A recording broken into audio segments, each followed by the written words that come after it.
Hello दोस्तों, स्वागत है आप सभी का हमारे यूट्यूब चैनल पर। आज हम बात करने वाले हैं टेलर्स थ्योरम के स्टेटमेंट और इसके प्रूफ के बारे में।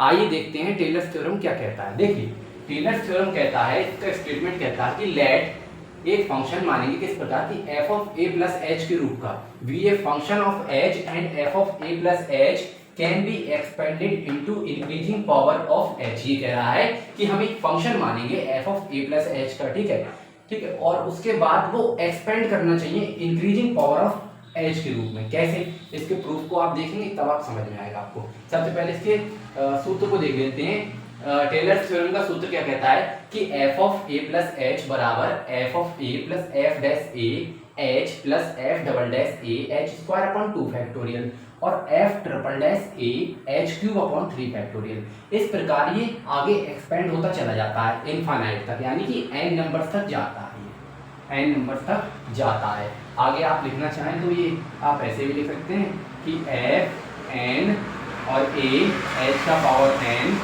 Upon N factorial. इस तरीके से लिखना चाहें तो आपके ऊपर है वो, ठीक है। उसके बाद इसके प्रूफ को देखते हैं। इसका प्रूफ क्या कहता है? इसका प्रूफ कहता है कि सबसे पहले हम एक फंक्शन कंसीडर करेंगे। इस प्रकार का ये मानेंगे, कह सकते हैं कि f of a plus H जो है हमारा वो a0 plus a1h plus a2h square plus a3h square plus a4h square के रूप का हम मान लेंगे, ठीक है, इस तरीके से। अब इसको मानने के बाद इसको डिफरेंशिएट करेंगे। देखिए, एफ डैश ए निकाला हमने, F dash a plus H, और एच के सापेक्ष करेंगे, एच के सापेक्ष करेंगे। यहाँ पर एच के सापेक्ष का मतलब क्या है कि एच का डिफरेंशिएशन 1 होगा।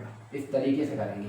कैसे? जैसे f of a plus h ही हमने कंसीडर कर लिया पूरा फंक्शन, ठीक है। फिर f dash a plus h मतलब इसका डैश निकाल दिया, यानी कि डिफरेंशिएशन कर दिया। अब देखिए, जीरो का तो जीरो हो जाएगा, ए जीरो का तो जीरो हो जाएगा क्योंकि कांस्टेंट नंबर है, क्योंकि A zero is a constant है। तो हमको पता है कि कांस्टेंट नंबर का डिफरेंशिएशन हमेशा जीरो होता है। तो D by D X of A zero equals to zero, तो इसलिए हमने ये पूरा जीरो कर दिया, ये हमारा पूरा जीरो हो गया। इधर एच है हमारा और एच के सापेक्ष कर रहे हैं, तो यहाँ पर इसका 1 हो जाएगा, तो ए 1 आ जाएगा। इसका ये देखिए a2h स्क्वायर, तो 2 आगे आ जाएगा और h की घात में से 1 कम हो जाएगा, तो देखिए यहाँ पर 1 रह गया है, ठीक है। तो 2 आगे आ गया और a2 साथ में h की घात कम हो गई, ये 3 आगे आ जाएगा, उसी प्रकार 3 आगे आ गया और a3 ऐसा ही है और h की घात में से 1 नंबर कम हो गया, देखिए 2 हो गया, यहाँ पर 3 था। इसी तरीके से 4 आगे आ गया और h की घात में से 1 नंबर कम हो गया। इसको समीकरण 2 मान लेंगे। इसके बाद फिर से डिफरेंशिएशन कर देंगे, यानी कि सेकंड डेरिवेटिव कर देंगे। सेकंड डेरिवेटिव किया तो F of a plus h बराबर, अब देखिए यहाँ पर a1 कांस्टेंट है। जब a1 कांस्टेंट है तो a1 का डी बाई डी एक्स कितना हो जाएगा, h आना चाहिए यहाँ पर, क्योंकि h के सापेक्ष कर रहे हैं ना, तो D by D H a1 कितना हो जाएगा, 0 हो जाएगा। जब ये 0 हो जाएगा हमारा, तो ये पूरा 0 हो जाएगा इसका डिफरेंशियल, तो हम लिखेंगे नहीं, 0 को लिखते नहीं है।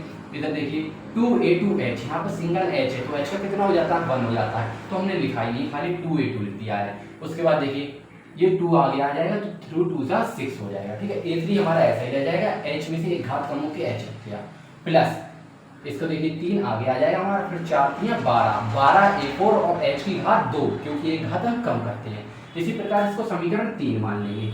अब एक और बार डिफरेंशिएशन करेंगे, f का ट्रिपल डैश कर दिया हमने, f का triple dash a plus h बराबर, इधर देखिए ये वाला आपके पास ही पूरा कांस्टेंट है, क्योंकि a2 भी कांस्टेंट है और 2 तो कांस्टेंट है, ये बात हमको पता है। जब ये पूरा कांस्टेंट है तो ये पूरा 0 में चला जाएगा। अब ये जब 0 में चला गया डिफरेंशिएशन करने पर, तो 0 को हम लिखेंगे नहीं, बात खत्म। इधर देखिए 6a3h, यहाँ पर h का डिफरेंशिएशन 1 हो जाएगा, तो ट्रिपल डैश में यहाँ पर 6a3 आ जाएगा सर, ये देखिए आ गया।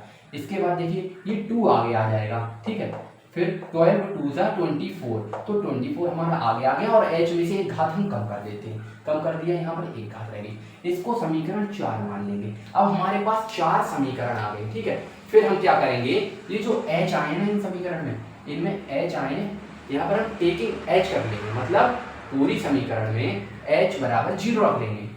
मतलब यहाँ पर जो h है ना, हर जगह h आ रहा है, यहाँ पर पूरे में h रख देंगे, पूरे में h रख देंगे, h तो रखा हुआ है, h बराबर 0 रख देंगे, h बराबर 0 रख देंगे। इसका मतलब क्या है, यहाँ पर देखिए, यहाँ पर 0 रखेंगे, पूरा जीरो, ये भी जीरो, ये भी जीरो, ये भी जीरो, बचा क्या समीकरण एक में? समीकरण एक में सिर्फ ए जीरो बचा, यानी कि f of a plus h बराबर ए जीरो। देखिए यहाँ पर भी जीरो रखेंगे तो एफ ऑफ ए रह जाएगा, एफ ऑफ ए बराबर ए जीरो। ये समीकरण एक से कह दिया हमने, तो इक्वेशन वन लिख दी यहाँ पर, from equation one, from equation one बोल दिया ये हमने, ठीक है। उसके बाद देखिए एफ डैश ए, यानी कि यहाँ पर भी जीरो रख दिया। अब यहाँ पर जीरो रखा, यहाँ पर तो जीरो रखने की जगह नहीं क्योंकि एच नहीं है यहाँ पे जीरो रखेंगे, ये भी जीरो, ये भी जीरो, ये भी जीरो, सब जीरो। बचा क्या? यहाँ पर एफ डैश ए बराबर ए वन बचा, तो ये देखिए एफ डैश ए बराबर ए वन आ गया। अब देखिए एफ डबल डैश ए, डबल डैश ए कहाँ से आया? यहाँ पर जीरो रख दिया, एच बराबर जीरो ले रहे हैं ना कि ए बराबर जीरो, तो एच बराबर जीरो रख दिया, तो एफ डबल डैश ए बराबर ये बचेगा, इसमें सिर्फ ये बचेगा। उसके बाद इसमें ये पूरा जीरो हो जाएगा, ये पूरा जीरो हो जाएगा, ये पूरा जीरो हो जाएगा, पूरा जीरो हो जाएगा। इसका मतलब क्या है? ये देखिए यहाँ पर 2a2 बचा, यानी कि एफ डबल डैश ए बराबर 2a2 हमको मिला।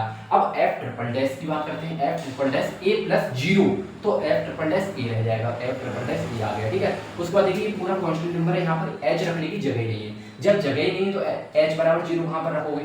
यहाँ पर रखेंगे, यहाँ पर रखोगे तो ये पूरा पीछे का जितना भी चल रहा है ये जीरो हो जाएगा। बचा क्या? 6a3, तो 6a3 हमारा आ गया F triple dash a plus H का वैल्यू। अब देखिए वैल्यू निकाल लेंगे, जब एफ ऑफ ए बराबर है ए जीरो के तो ए जीरो भी बराबर होगा एफ ऑफ ए के, बिल्कुल सही बात है। अब ए वन बराबर है एफ डैश ए के तो एफ डैश ए भी बराबर होगा, उसी तरीके से उल्टा कर दिया इसका रिवर्स। अब देखिए यहाँ से अगर हम वैल्यू निकालें ए2 की वैल्यू निकालेंगे तो 2 इसके अपॉन में आ जाएगा, तो ए2 की वैल्यू एफ डबल डैश ए अपॉन 2 आ गया। और इधर देखिए 6 इसके नीचे आ जाएगा, तो ए3 अब बराबर एफ ट्रिपल डैश ए अपॉन 6 आ जाएगा। ये देखिए आ गया, यहाँ पर ए कर लीजिएगा। तो इसके बाद देखते हैं ये कितनी वैल्यू आ गई। इसको हमने इक्वेशन 2 से बोला है, इसको इक्वेशन 3 से बोला है, इसको इक्वेशन 4 से बोला है, ये मान रखने पर आए हैं, ठीक है। अब ये चारों इक्वेशन से हमारे पास ये जो मान आए हैं a0, a1, a2, a3, ये हम किस में रख देंगे? ये हम रख देंगे अपनी इस वाली समीकरण में, इस वाली में, ठीक है, इस वाले समीकरण में। तो यहाँ पर आप लिखना चाहें तो लिख सकते हैं ऊपर from equation one, from equation one. जब आप फ्रॉम इक्वेशन वन से जा रहे हैं तो F of a plus H अपना ऐसे ही रहने दो, ए जीरो की जगह पे एफ ऑफ ए रख दिया, प्लस ए वन की जगह पे एफ डैश ए रख दिया, साथ में एच है एच रख दिया। फिर ए टू की जगह पे F double dash A by 2। देखिए 2 बराबर होता है 2 फैक्टोरियल के, ये मैं आपको बता चुका हूँ। फैक्टोरियल, अरे फैक्टोरियल क्या उल्टा गुणा कर देते हैं, फैक्टोरियल 2 फैक्टोरियल ऐसे बोलता है, तो 2 फैक्टोरियल लिख लो चाहे 2 लिख लो, बात एक ही है। और 6 को आप कैसे लिखेंगे? 6 को आप लिखेंगे 6 को आप लिख सकते हैं 3 × 2, तो इसको हम 3 फैक्टोरियल भी तो लिख सकते हैं। तो यहाँ पर 6 था, एफ ट्रिपल डैश ए और एच क्यूब, ये देखिए यहाँ पर, तो 3 फैक्टोरियल लगा दिया हमने। इस तरीके से करते हैं ऐसे टेलर्स थ्योरम वाले प्रूफ को, ठीक है। और आज के लिए इतना ही, मिलते हैं कल एक धमाकेदार वीडियो के साथ। कल इसके क्वेश्चंस को करेंगे हम, टेलर्स थ्योरम के क्वेश्चंस को करेंगे कल हम, और ये बहुत ही इम्पोर्टेंट है आपके एग्जाम के पॉइंट ऑफ व्यू से। और इसको वैसे मैंने बहुत ही इजी तरीके से इसका प्रूफ कराया है, ये आप अच्छे से इसका नोट्स बना लेना, ठीक है। और आज के लिए इतना ही। अगर आपको हमारा वीडियो अच्छा लगा है, पसंद आया है, तो चैनल को लाइक सब्सक्राइब कर दें। धन्यवाद।